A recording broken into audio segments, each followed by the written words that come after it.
is using oil paints. Yes. So I'm using my fancy oil paints. I'm using, but first I prepped my shenanigans, my sketchbook with an acrylic gel medium. And I've seen some really cool sketchbooks. So, okay, Acrylic gel medium, not gesso? No, gel medium, acrylic gel medium. So it's like plastic. You were using gesso earlier today. No, and if you use gesso and it's on paper and you're flipping through it, it'll crack. Yeah, Like totally. oil paint That's would why I was crack. like, oh, interesting. So if you use acrylic gel medium, then it makes it like all plasticky, and then it holds together way better for flipping the pages and stuff. So that being said, I have seen some incredible sketchbooks. So one is in Edmonton, Dave Thomas. You should see his she's sketchbooks. amazing. Yes, fantastic. But then I also went to Miami to a party twice to Cesar Santos's house. And he has the most amazing sketchbooks. And you can check out his YouTube videos of him flipping through his sketchbooks. They are masterpieces. I loved it like that. Oh, they just like blow my mind. They're incredible. So one, to like put that amount of work and effort into a sketchbook is something else. I think maybe you got to be a little bit off, because that's a lot of potential in that sketchbook, and you'd hate to lose that sucker.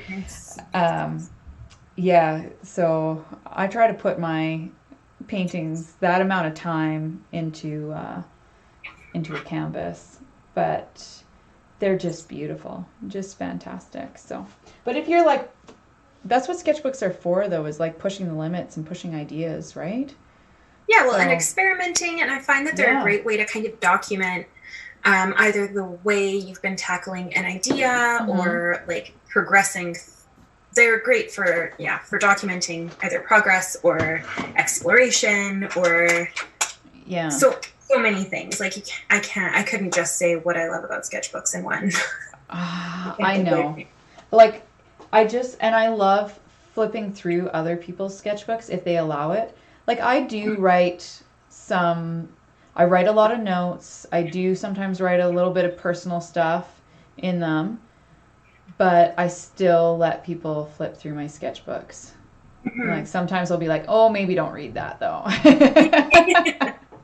That's one of the things I love about sharing books too. At least when I was in school, I'd always have marginalia on every single page. And I love trading books with my other friends who I know have little notes either to themselves or like thoughts or whatever it is. And I love reading their marginalia. See, I have a David Copperfield book that was published in the 1800s. So it's cloth bound, and then has those like paper thin, like, or onion skin thin pages that you could like almost see through, and like hand printed. Cool. And it's got some writing in it as well, because it used to be an old school book, so it went through a lot of kids and stuff. And I love that. Yeah, it's pretty cool. It's one of my favorite books just to hold, like, and just the feeling of them is so cool. Yeah, and like going back to book as not just like the content, but as like a material object too. I know, super cool. like a record of somebody's life type of thing. Yeah. Anyway, that's how I feel about sketchbooks. Like, yeah. But we should probably start this show. Yeah, we should. Are you ready? I'm ready. Are you ready? As ready as I'm gonna be. Okay, ready. Let's go.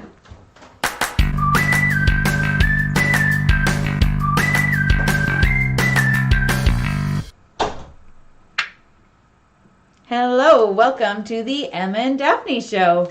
I'm Daphne, a professional artist and art instructor. And I am Emma, artist and art educator. Welcome! Yay! I'm so happy to be here on this new time.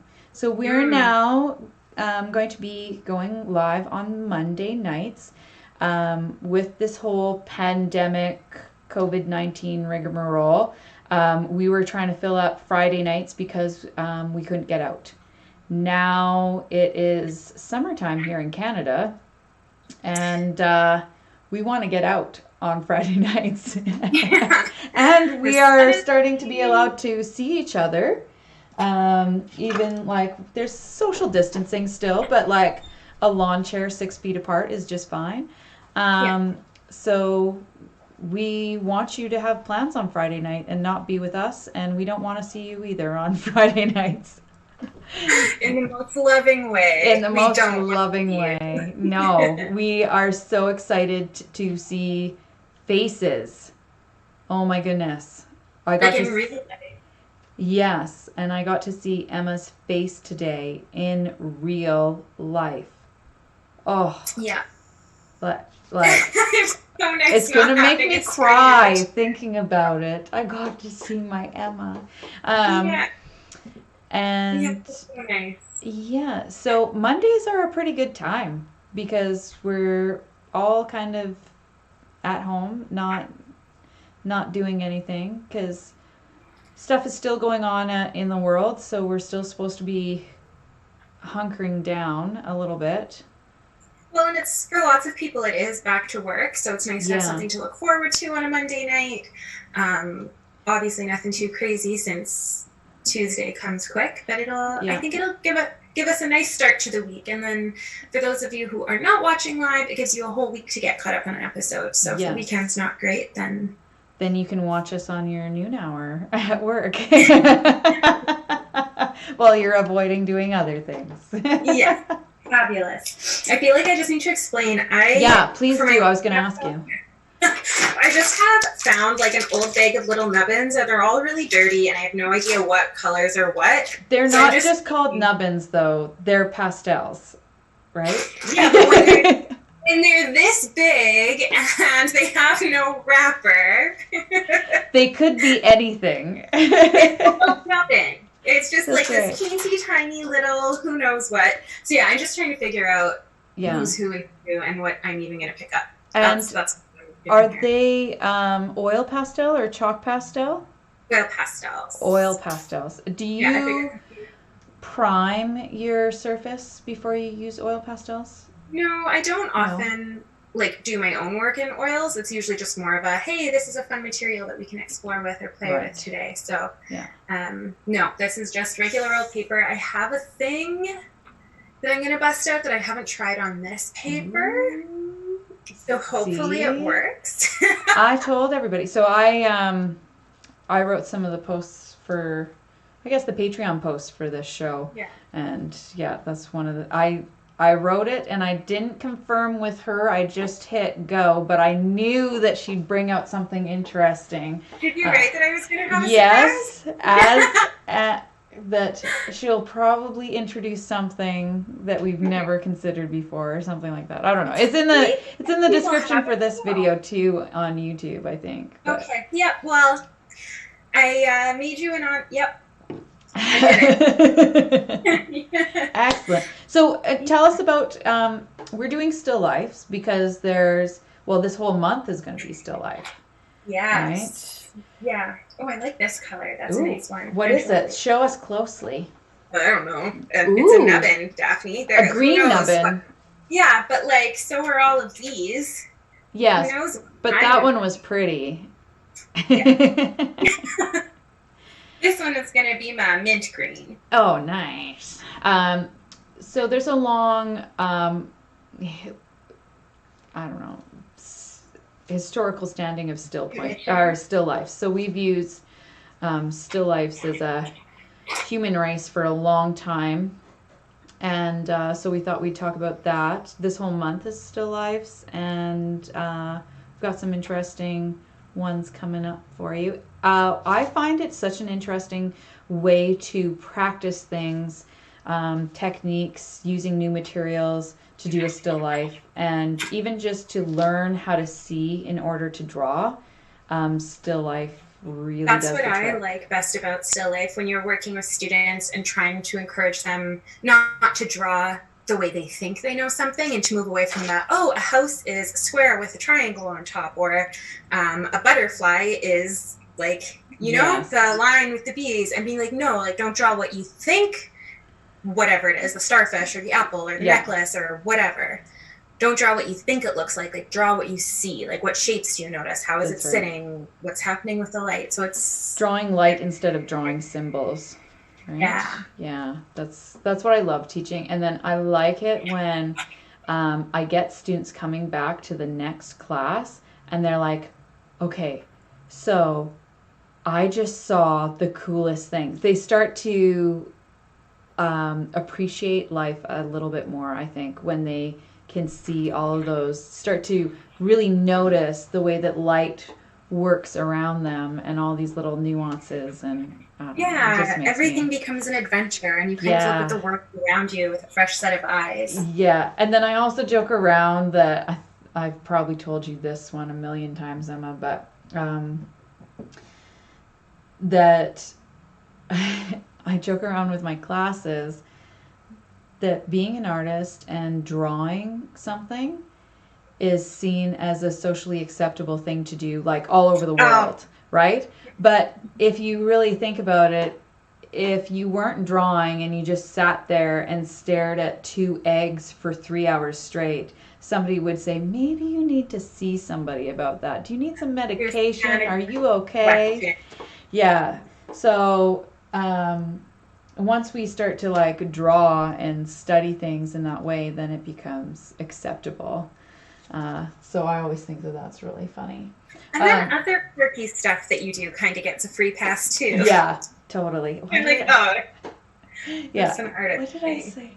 Oh, you have artistic license, so you can pretty much do whatever you like when you're an artist sometimes. You get to hang out with interesting people when you're an artist, whether like in the morning you could be like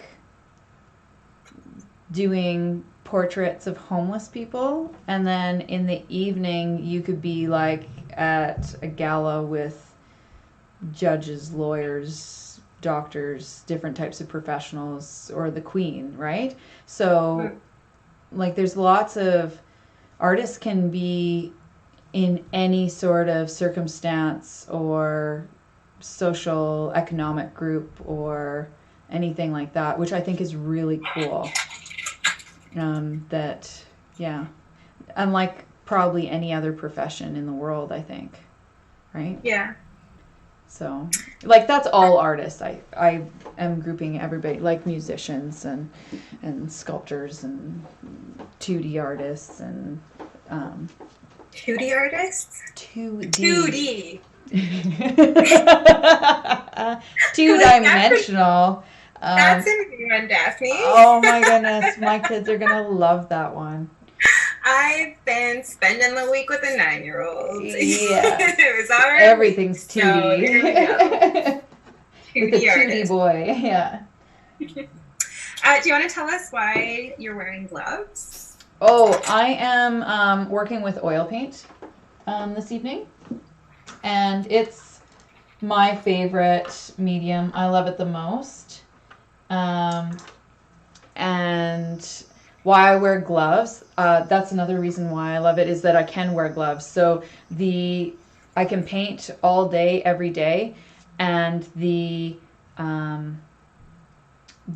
heavy metals and the pigments that are in the oil paint don't get into my skin and into my system, my body, because those heavy metals can really build up, especially in your lower torso area, abdominal area, and then some of them can be cancer causing, they've found over the years. So that's why I really love, makes me feel better in my head, but also it justifies why I love that medium so damn much. And I have never used turpentines. Every once in a while I'd pick up some sort of solvent and I'd try it out. Oh, what was it? Taltine once. Oh my goodness, that was the worst. I had the worst headache ever. You don't need to use any solvents with oil paint. you can just use a little bit of oil, and that's it. I have found, though, that I use Gamsol by Gamblin. So I have 2 of these because I go through them so much. But it's a medical grade mineral spirit, so it's the same kind of stuff that you'd have in your hand lotion. So yeah, I've had absolutely no effects for myself, nor do I know anyone who's ever had any negative effects towards it. So but that's it. I like to use gloves. Yeah, and I'm just painting away. I've picked out this new color. Well, it's not new to me, but or it's not new, but it's new to me, is Indian Red, which I've never really used before. Or are you using that tonight? I think I'm going to use a little bit of it tonight too, yeah. And my still life is eggs. So mine, I had a whole mojito theme. I know I was telling you a little bit earlier, so forgive me, but I'm going to repeat myself. Please do. Initially, I was like, ooh, I could go for a cucumber mojito. So I thought I'd get cucumber and limes and mint, and then I had them together, and I was like, that's a lot of green and not a lot of excitement. So I made a little swap, and I'm working with watermelon now, lime and mint. Which I think looks beautiful. Partially about like actual taste, not aesthetic taste. But I had to make a couple little substitutions. And I'm just using, I don't know why I chose this dark green actually to do the sketch. I wanted to choose a darker color so that it could kind of show up on the camera. Yeah. So we'll see if I regret that I chose green later on, but right now I'm planning.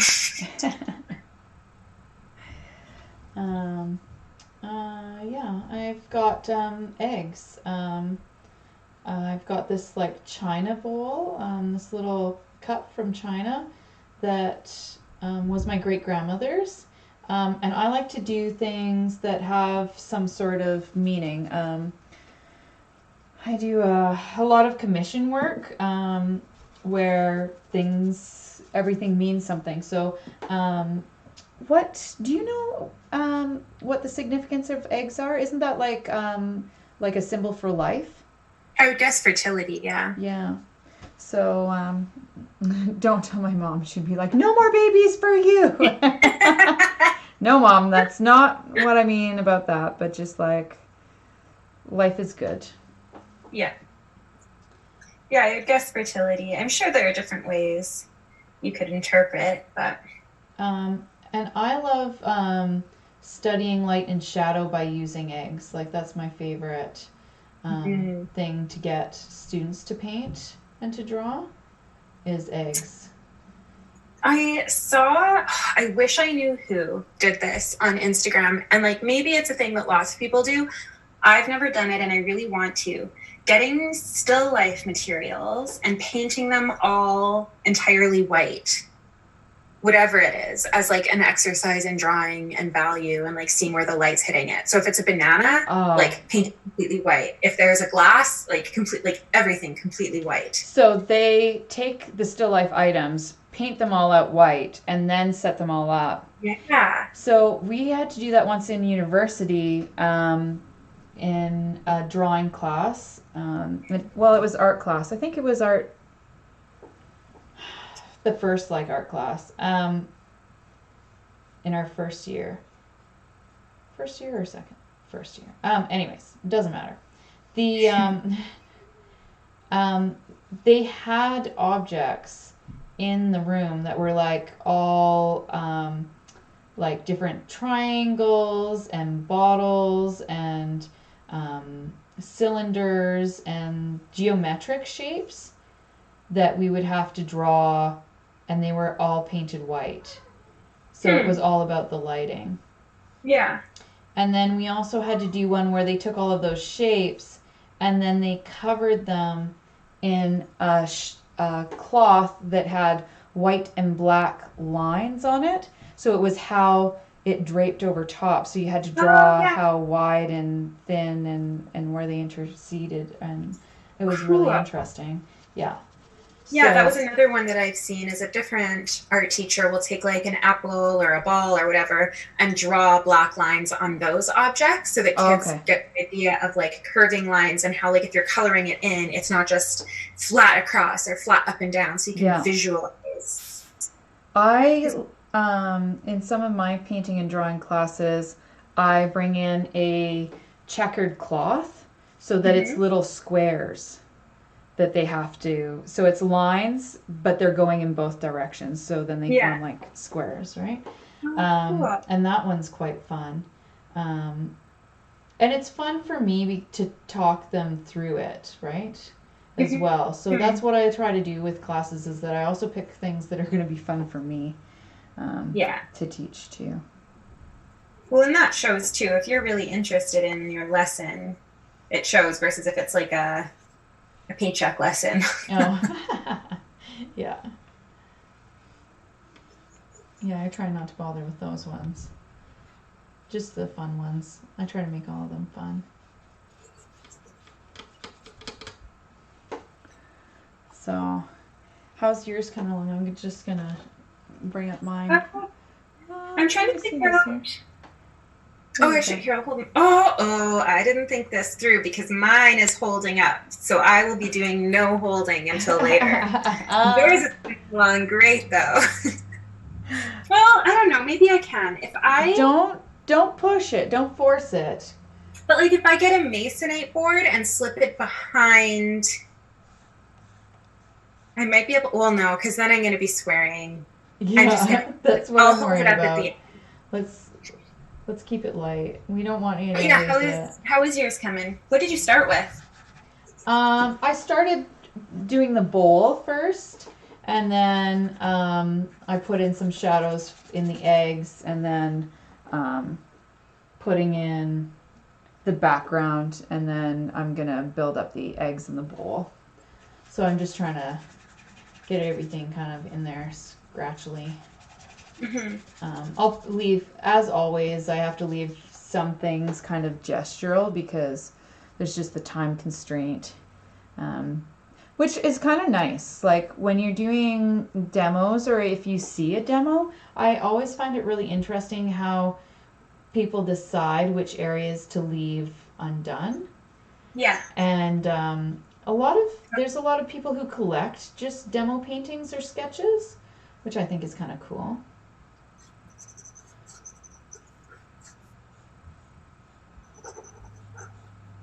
Nope, that's not the color I wanted. Is this? Yep.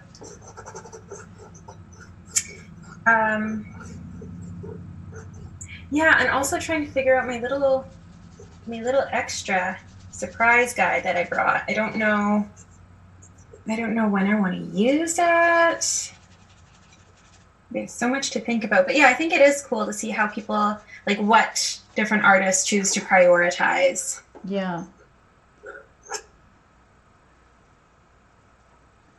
So I'm also going to switch the directions of my brush strokes for the background versus the foreground, like what the cup is sitting on, so that it helps to differentiate between background and the bottom base. Hopefully that worked.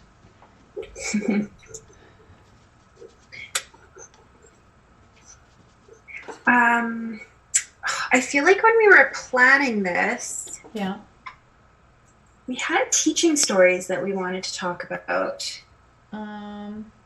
Teaching still life. Do you remember? I think we just mentioned symbolism. Yes, I remember the one that I wanted to share. Okay, good. Because I don't know. I feel like this will do a nice tie into something that you wanted to talk about. Okay. I was doing an in-school field trip a couple of years ago now, and the kids had composed their own still lives, and we were working from them. And this one class in particular, the teacher wasn't there; it was a sub. And so, everything was great. I got an email from the teacher the next day, and she's like, the kids keep talking about this M word. Like, what was this M word? And I had to think. I was thinking, because it was a printmaking workshop. Yeah. I'm like, what would we have, like, what is this M word that these kids were, and she was like, they wouldn't stop talking about it. They were so excited about it. They thought it was just the coolest thing. And then I realized, like, one small teeny tiny comment that I made in passing that they ran with was there was a skull in one of these reference images we were talking about. Yeah. And I had said, oh, like, this is a memento mori. And I guess they've all been watching Series of Unfortunate Events at home, which talks a lot about memento mori. Yeah. So they took that and ran with it. Like, I hope they remembered some of the stuff that we were actually focusing on. But the teacher was like, I need to make sure I get that one word from you. Oh, dear. So, yeah, memento mori. That's funny. Then they're all running around and nobody really knows what they're saying. That's really they loved cute. it. Yeah. Yeah. Yeah, I don't know. I have... Well, because you wanted to talk about symbolism. Oh, yes. Well, I like just like art history, and I've taught a few different classes. Well, I've taught lots of classes with just straight still life. Oh, I do have a story of like my just personal still life. I was painting. I decided that I really wanted to study. I had this necklace that had a bunch of like different colorful rocks and shells and beads, and it was just really bright, wonderful colors. So I set it all down and I wanted to paint it from life. And I did manage to, I had put in 12 hours of straight painting into this thing. And I just had 2 kids at the time, and they were really little, and they would go down for naps. So when they napped, that's when I would go and paint. And I would, as soon as they're down. Now I'd run downstairs and I'd paint as much as I could because I knew that my time would run out. So one, note that mothers are more productive because of that, especially as artists. Because they got a giver, it forces them into the zone like super fast. There's no like, oh, maybe I should just research this, or I need to get into the groove. They're like, nope, I am in it now. And so my daughter, I had, what did I do? Oh, I had set up an area in my studio just for my kids, like with a playpen and with toys and stuff like that. And she was a climber and just... How old was she at the time? Like 1.5. Like she was. I'm just trying to get a visual. At 9 months, she was full on running, so she was very mobile from a young age, and was really little, but like could climb anything. So she had gotten a hold of my still life, and the day before, I said, you know what? I better just take a picture of it. And I don't know why. Like I just had to take a picture. Thank heavens I did, because she picked it up. It took me 6 hours or something. Like a ridiculous amount of time to put it back. Because every single bead was different. It wasn't like it was like a string of beads that was the same, that you could just like put it in the same thing. No, it was like twisted around, and oh my goodness. That painting took me forever, but it was beautiful. I'm not gonna lie. I'm really proud of it. No, I sold it, and for what it was worth. Like, so I the whole painting I felt good about. Like how much time I put into it. I learned a lot of lessons, and I got a lot for it. And I'm just, I was very happy with that painting. But that story will stay with me forever. And with her as well. She won't live that one down. But yeah, it was really, really fun. Yeah, but we were going to talk about like some art history stuff, because you and I, we love art history and all that kind of shenanigans. I really like the Dutch painters that did like tulips and big floral arrangements, but then they'd have like a bunch of other stuff added to it. I didn't really pay attention to them, and I didn't give them much credit until I saw them in real life, like in the museum. Yeah. Like, but I think that's the case in general, right? Yeah. Seeing work in real life has such a huge influence on what you think about it or the way you feel about it. Yeah. Yeah, like it's, yeah, it makes such a huge difference. I was thinking of, and I don't know, well, I was going to say I don't know why, and that's probably because when I think of landscape, often I think of Dutch artists. But I was thinking of, what's her name? Judith Meister, is that right? Oh, I don't know. Who was a really prolific Dutch painter. She did some still life, but she did mostly genre scenes. Okay. And after she passed away, like almost all of her work was attributed to either her teacher or I think her brother or something like that. So she's only just recently been written back into art history and had her work attributed to her again. I am so sorry, lady. That's like, oh, that's a hard one. Because yeah, there's so much of that.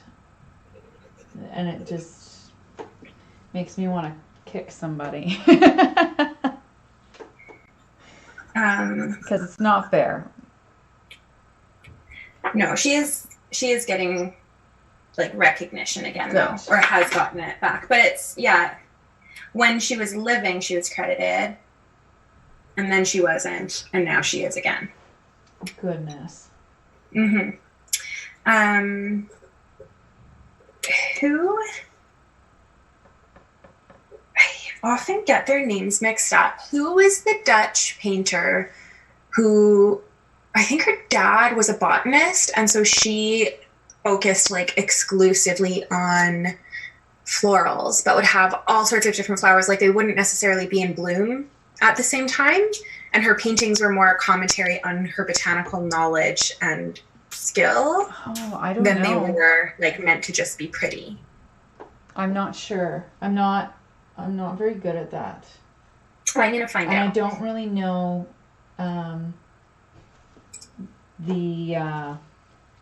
I just stuck my paintbrush in my teeth. I knew it was gonna happen. Oh. But while you're looking that up, I kind of want to talk about how white is not white. It's so many different colors. So, and that if you are painting white paint onto a white surface, usually your surface is whiter than your paint can go. So I usually try to like coat the whole surface with paint and not let any of that little whites seep through unless it's on purpose. But I love your little composition. It makes me want more watermelon. Yes. Both. Like it's hard not to eat it. I had watermelon before setting this up, and like that wasn't the plan. And I had to start to be careful about the pieces that I ate because I wanted nice, pretty little triangles to make their way in. It almost didn't happen. Oh my goodness. Yeah, that would be hard. Yeah, I'm trying to form these egg shapes. Yeah, I don't know how flat I want this to be. I think I want to flatten it out a little more. Oh, I should probably work on this cup. I did bring out some permanent rose color. It's a, if you ever need like a hot pink color, permanent rose is really good for that. Yeah, that's what I used in our Warhol. Oh yeah, it's a good one. At least I think it is. Maybe I'm lying to you. We did do 2 takes, so yeah. I think I'm gonna bust out my thing soon. Oh, I see. Now here's the thing. She doesn't tell me what she's going to use. She keeps this stuff hidden, so I don't know what it is either. No idea. Well, and the thing is, I often I surprise myself as well, because like, do I feel like doing that? I don't know. That's hilarious. See. You surprise yourself? Yeah. That's really cool. You do. And also, yeah, not having tried it out on this paper. She likes to live life dangerously. I live on the edge. That's right.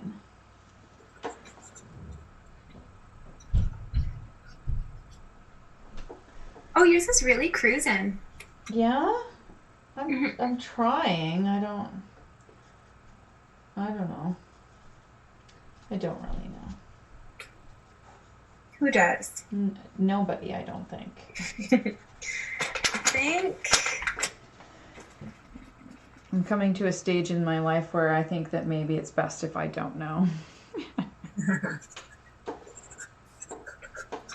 Okay, so my special surprise thing is this baby oil. Baby oil? Yeah. What are you so I have these teeny tiny little containers, and you can just spread it around with your brush, and your oil pastels like get all mingly. Oh yeah, it's gonna work well enough with this. You can spread them around. The only thing is it makes, because it's oil, everything takes a while to dry. Yeah. But yeah, it's a total, like lots of times when I've taught kids classes, there have been lots of restrictions about whether or not you can work with food of any kind, like not being allowed to use eggs to make your own tempera paint, or not being allowed to use vegetables in any kind of printmaking or stuff like that. Like there are often just limitations on using food at all. So even using something like olive oil or perishables, like sunflower oil, any kind of like food oil, sometimes gets called in question. Oh, I didn't even think baby oil has been a really great side step. Yeah.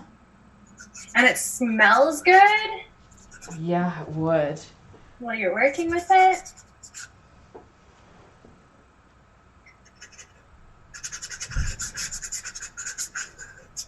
Have you ever played with baby oils? No, but I think I'm going to have to, because if I ever do things with large groups of kids, I'd have to. Because I use walnut oil in oil painting, and that is not for everybody. So, well, and that's also much more expensive. Yes. Yeah, I buy it in ginormous quantities. Like, here, I'll show you. Like this. Oh, man. If I ever need a little bit, that's how much. Daphne, both Walnut Oil store. And this stuff will eventually go rancid, but like, it's a steal of a deal when it's this big. Usually you get it in those like tiny containers that are this big. So, but that's how much I go through it. So I used to go through, I haven't been painting as much, I guess. But I used to go through one of those a year. So, just myself. Yeah, that's a lot. But now I do go through a lot more Gamsol. So, how, like when 3 of these a year? Are teaching and have to bring it around with you? Yes. What kind of vessel do you do that in? Oh, so I have a whole setup that I use for plein air painting, for demo painting, and for classes. Like different for each one of those, or that's your setup for those 3 things? I use the same setup for those 3 things, and it's really quite cool. I will eventually bring it out on different episodes that are coming up. So we already know I'll be bringing it out in July. Hint, hint, wink, wink, nudge, nudge. Yeah. And so I had gotten I have 2 different containers. One that was paid for that was extremely expensive. But then the second one that I used for oil is a metal container that I got from a tea company. So metal containers that are for tea or coffee, they seal really well, yet they aren't like twist caps, because for this is an old yeast container, and so it's got like the baby food container lid, and if you tighten that or put that on, it will seal itself, like reseal itself, and in a way that you can't get it back off. So these containers have seals, but they're meant to, because of the acids or whatever that's in the teas or coffees, that they won't stick. And then because they're metal, I put a magnet in the bottom, an earth magnet in the bottom of it. Inside it? Yeah. And then so it's stuck to the bottom, and there's oil on top of it, but it doesn't do anything, doesn't go anywhere. But the table that I have that clips onto my easels, it sticks to that because it's made out of metal. And the whole setup is magnetized. So it's all made up of magnets. It's by Edge Pro Gear, which is an amazing setup. Like, I feel completely spoiled by it. That's super clever to put your magnet inside your container. I love that. So that's what I did, because that's what they do, is they glue a magnet to the bottom of these fancy containers that have all these straps and stuff to keep them closed. But this container stays really closed. Cool. Too. Oh, I'm so glad I asked. I love that. Yeah, so I love the whole magnet thing. And I would, even if I would still keep a magnet at the bottom just to weight it down so that it wouldn't tip over, especially if you're painting outside. So it's a good idea in general, because that little container never flops over. Mm-hmm. Cool. Yeah, so that's my fun little deal there. I wasn't going to use any black, but I think I'm feeling it. You're feeling some black? Yeah.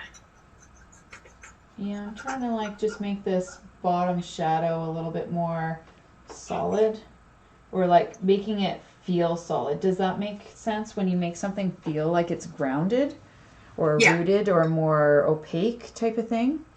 So it becomes like a believable quality is probably a better way to put it. Mm-hmm.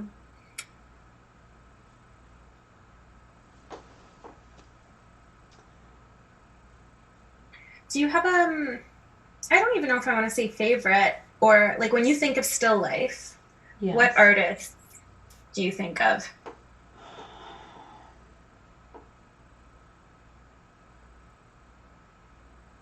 Is it Marianne Williams? Who is, she is my favorite abstract artist, and she does florals.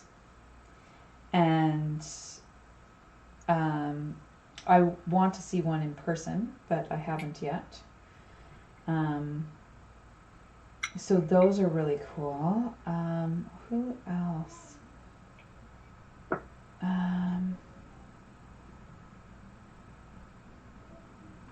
Well, I don't know if it would be considered still life, but there's this one artist that does hands holding glasses. Like glasses? Like bourbon glasses or teacups or things like that. So that's an interesting still life. Who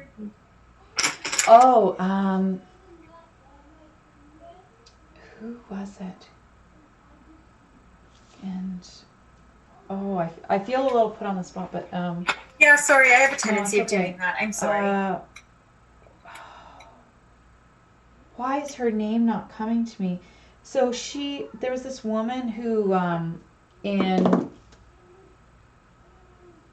2006 there was the whole wave and movement of and if anybody thinks of it, can you please put it in the comments somewhere for us? But there's this whole movement of daily painters where they would do a little like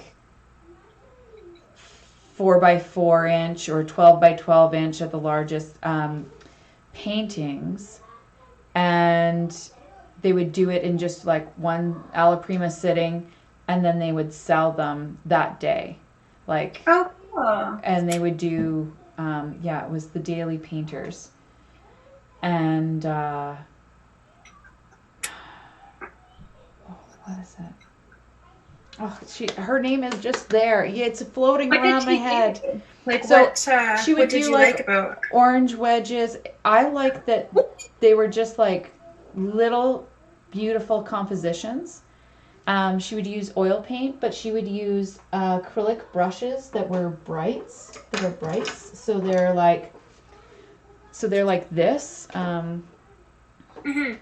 So that they didn't hold a lot of paint, and you just kind of chopped it in, and you could see all the brush strokes, yet they were kind of like choppy, almost as if, have you ever seen like Copic markers where they're just all like choppy? That type of thing. Anyways, just beautiful, and all about capturing like light color composition. So, and they were all in squares, so it was like the start of that idea of things being squared. So this is like before Instagram, before cameras could have a square function on them. Yeah. She was doing this, and Carol Marine, there it is. Okay. I knew it would be there. Yes. So she and she blogged about it, and started that. So I came across her work with that in 2006, and then started doing a blog myself, and so that's somewhere out in the abyss. I never took it down or anything. But yeah, it was a cool way to like get into painting, and it was just basically how to like keep your practice going and your brush wet type of thing. Yeah.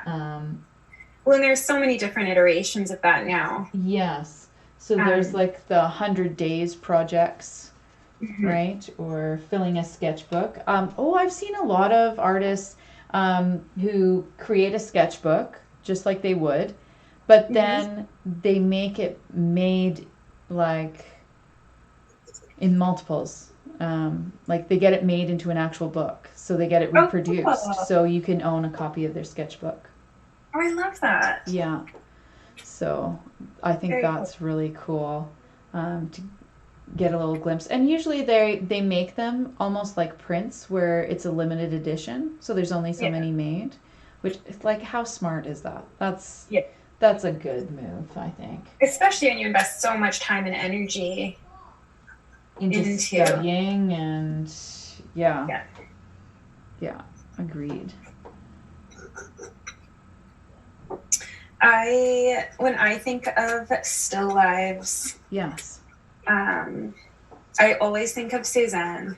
Oh yes, so that's what I should have said, because that's who I put. No one. I like that you had like more I don't want to say relevant, but definitely contemporary. Yeah. Like that's good that you're not just thinking backwards when you think. But did you see the Patreon post? I used an image of Cézanne's. Should have looked at our Patreon post. So that's what I thought you were. So I'm like, I think we just like think too much alike. So we're on the same wavelength, same page. For those of you who are watching, Daphne does a lot of our Patreon posts, where I do lots of our video editing. So we tend to swap tasks. And usually we're really good at being like, hey, just so you know, this is what's up with that. But sometimes things change, and sometimes we like to live not vicariously, live on the edge, rebellious. Well, and we just got a comment here from Genevieve. Her name is Liza Hurst. Well, I don't know that one, but I'm going to look her up. So thanks for posting that. I'm going to write that down. Well, I'll see it. I'll leave it on the computer. And I just spilled my baby oil. You just spilled it? Well, not all of it. I still have some. But yeah, even cleaning up, I'm like, container. okay, moisturizing. Yes, that's what I do with oil all the time. Like if I'm like tossing a salad or something. Not with chicken, that's bad, but rub it all into my hand. A little extra olive. Yeah. So just as a heads up, it is 8:46. Yes. I was looking at that too. How is yours coming? I am like close to being done, I think. I don't know. Do you want to see? Yeah, here. I think I'm ready to hold mine up too. Okay. Oh, there already is a board behind. Oh, you were more prepared than you thought. That's lovely. I've been having, it smells so good. Nice. That would smell so good. Yeah. I love how your eggs have such a nice soft edge to them. Thank you. Mm-hmm. Yeah, they're definitely, they're slightly wonky because I'm doing it at weird angles and stuff, but it gets the idea across. Yeah. So that's always, I always notice mine at the end when I look at it. I'm like, yeah, I'll just hold it this way while I look at it. I keep on. Yeah, I'm feeling close to done as well. I really want to find like a taupey color in here. Color. I guess I could make one, but I just kind of want it to be flat. There you go. I keep on like wondering if maybe I should put in the color of the rim. There's like this gold rim that goes around the cup. Yeah, I saw that. Daphne and I posted the actual, like we took photos of our still lives on our Instagram accounts. So if you want to see from our perspective, or the finer details like that gold rim that Daphne was just talking about, you could see it on our Instagram page, the Emma Daphne Show.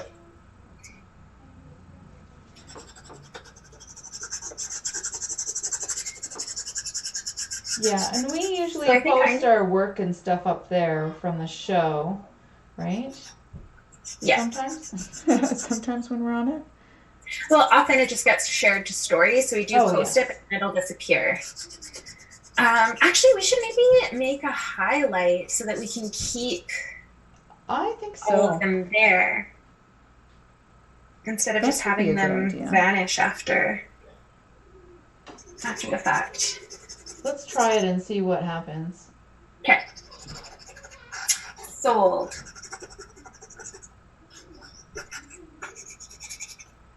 Do you ever work in, like just revisiting our last conversation, do you ever work in square format? Yeah, sometimes. Yeah, I don't quite remember. I must have done some drawings in squares lately. Most of my, I sell little watercolor cards, art cards. So they're like greeting cards, but they're watercolors of florals, and those are all squares. They're 2 by 2 inch squares, and they're really fun. Yeah, you do Christmas time holiday cards too, hey? Yeah. So that's a little much here. I have been doing lots of 5 by 5 square. Oh yeah. And I can't get enough of them. Yeah, so these boards right here are squares that I've done landscapes on. So yeah, they're. I went to last summer. I went to a lake camping, and I did some little plein air paintings on that size, the 5 by 5. It's quite fun. Yeah, I really enjoy them.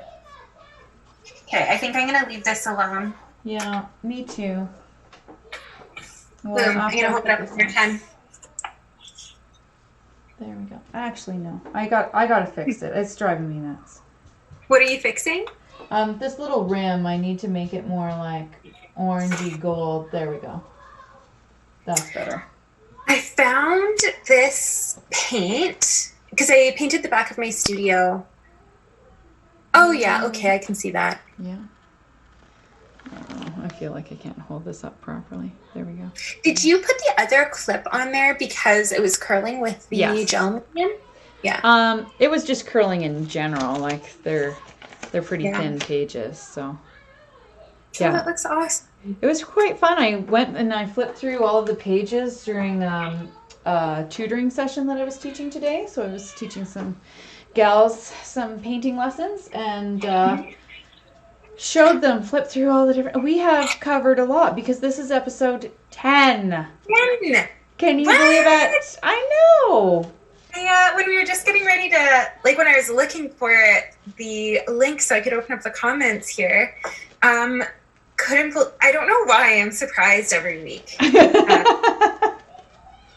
Watch, in 2 weeks we'll be like, can you believe it's episode 12 already?